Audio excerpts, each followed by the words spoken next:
What up, curious explorers, and welcome back to MayNERD's Wild World of Science. Once again, we're here in the lab, and as you can see, we have a few different items to play with. Can you spot them? That's right, we have some kitchen equipment with us today. Did you know that there's science involved in making food and also how we taste it? I'm excited to share with you how our taste buds work and how simple kitchen chemistry with a little mixing, warming, and shaking can help us make some tasty treats. Whoa.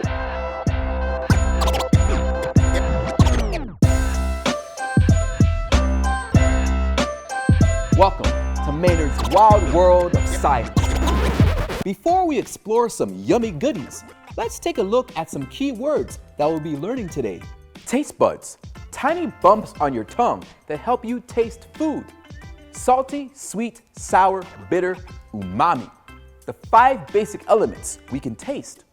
Solution, a liquid mixture made up of different substances like sugar and water. Temperature, how hot or cold something is. Reaction, what happens when ingredients mix and change. Imagine tasting something brand new and watching your tongue send messages to your brain. Well, this type of science seems almost too good to be true. So I had to bring someone with me that could help break down all this goodness. A very special food scientist.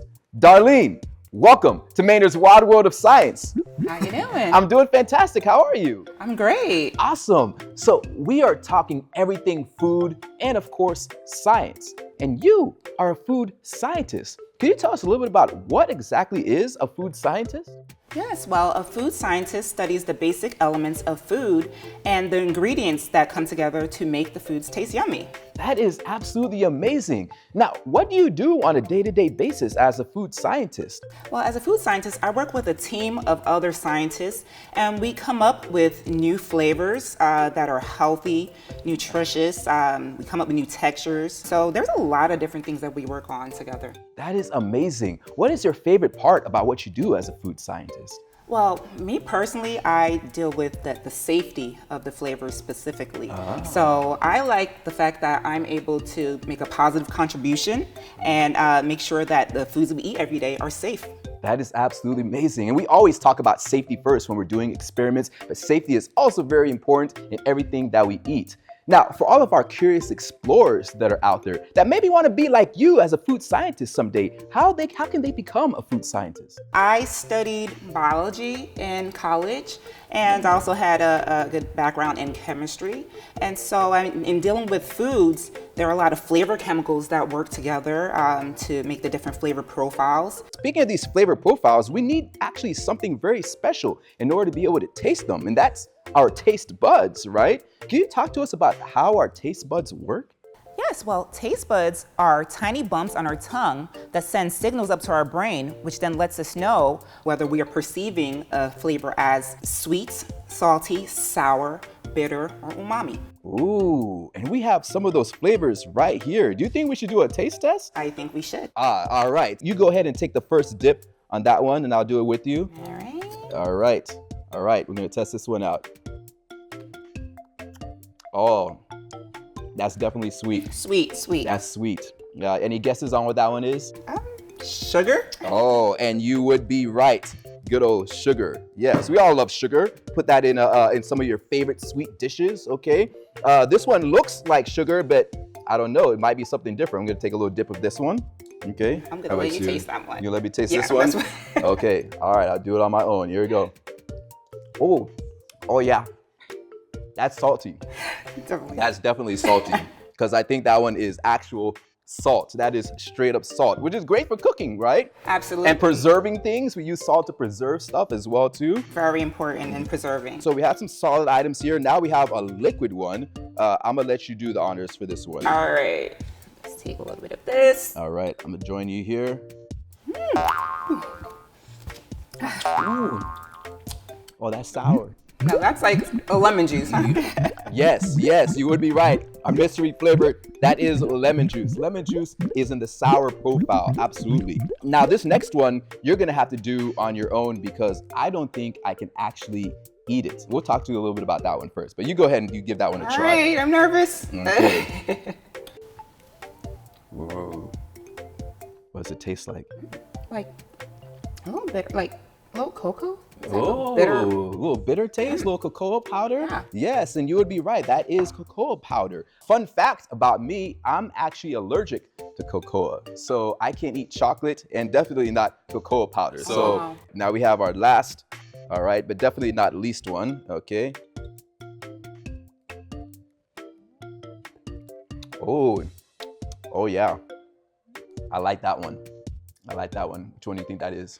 Has a little Asian taste, maybe like a soy type of? Yes, that is soy sauce. And that is a very, very special flavor profile, umami. Umami. Right? And that is a very unique one. A lot of people don't know that umami is actually one of the flavor profiles. And it's pretty new flavor profile, isn't it? As far as being officially categorized as a flavor profile. Yeah. That is amazing. Amazing food test. And we're able to sense all these because special receptors on our taste buds send those signals to our brain that we now can interpret as flavors. So awesome. Now, all of you can try this out as well at home. Just talk with a grown-up and see if you can taste something salty or sweet. Notice how your tongue is able to tell them apart and then guess which spoon has a salty or sweet flavor. Trust me, it'll be a delicious taste test. Isn't that right, Darlene? For sure.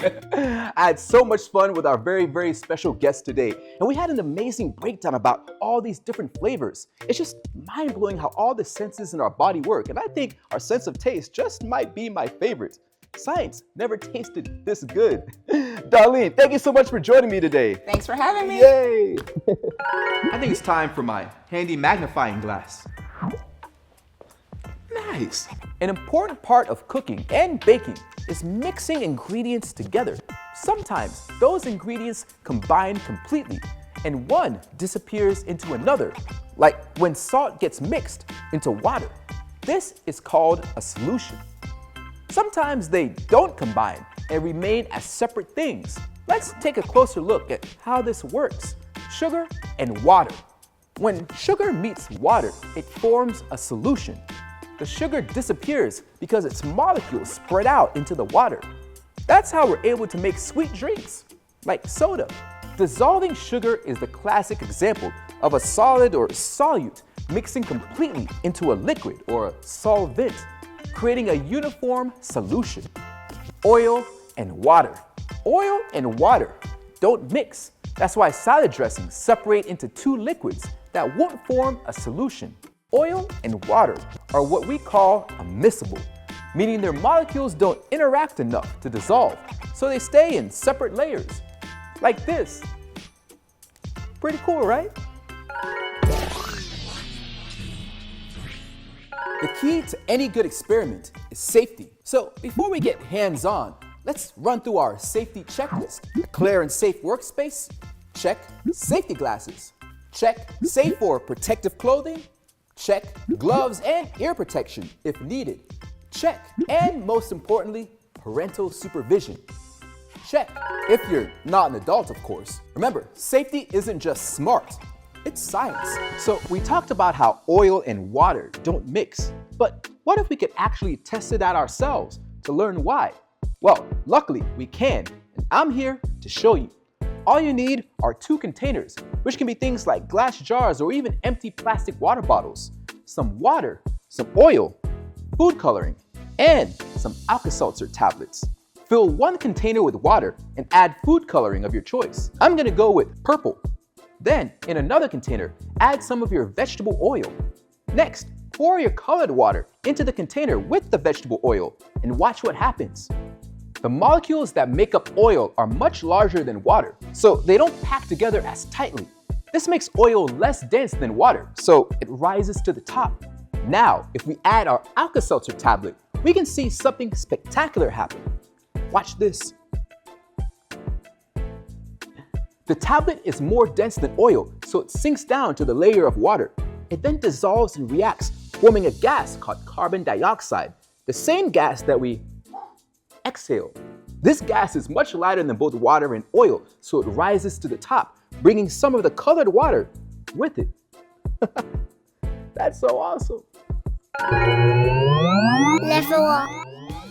But what if we want to level up and do an experiment that we can not only test, but taste test? Well, I got Darlyne back with us to cook up something cold and tasty. You ready to get to cooking? Absolutely. Okay, so we're gonna make something really delicious today, all right? With really simple ingredients. So first, we need 2 Ziploc bags and 1 larger Ziploc bag. We're gonna need some sugar, some dairy creamer, yum, something to measure, could be cups and also teaspoons, some vanilla extract, yum, some salt, and of course, some ice.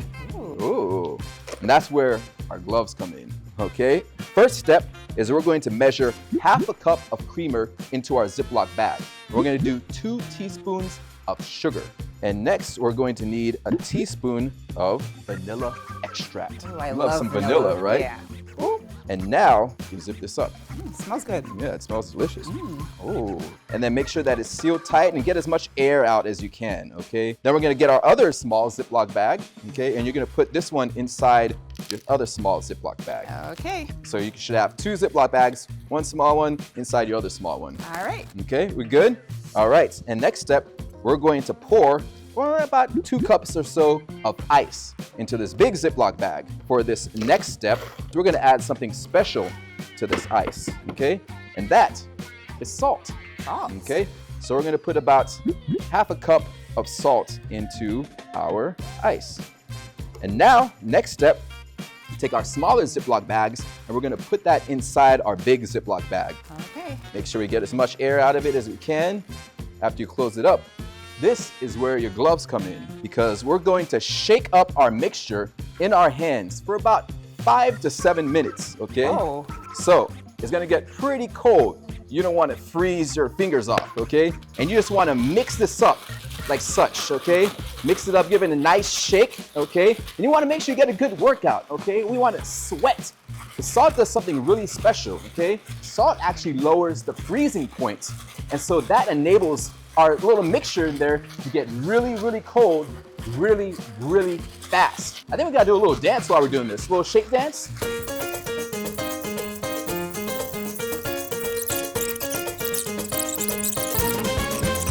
Whew. I don't know about your hands, but my hands are pretty cold. We're gonna open it up. And if we did this right, we should have a nice, frozen, delicious treat. Look at that. Wow. Isn't that cool?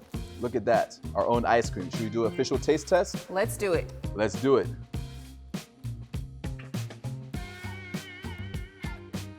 This is really good. Oh, Hold on. that is delicious. Our very own vanilla ice cream. Wow.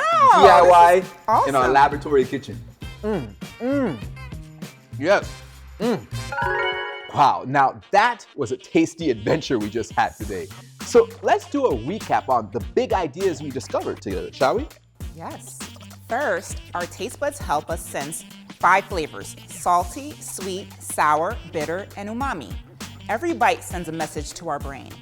Next, we learned solutes and solvents. Solutes are things that can be dissolved, like salt or sugar. And a solvent is something that dissolves other substances, like water. A solution is formed when you mix a solute, like sugar, with a solvent, like water. That's how we make sweet drinks and smooth sauces. Great job following along today, explorers. Now, we have a challenge for you. Grab a grown-up and try out our DIY ice cream experiments at home. Test warm versus cold cream. Mix in your favorite flavors, maybe chocolate or strawberry, and see what happens. And don't forget to take a photo or video of you in action making ice cream and share it with us. We can't wait to see all your delicious creations. Cooking is all about curiosity and creativity. So keep mixing, measuring, and experimenting because that's how real food science works. Ain't that right, Darlyne? Yes, sir. Oh, and always remember, a cool mind is a curious one. See you next time. So good.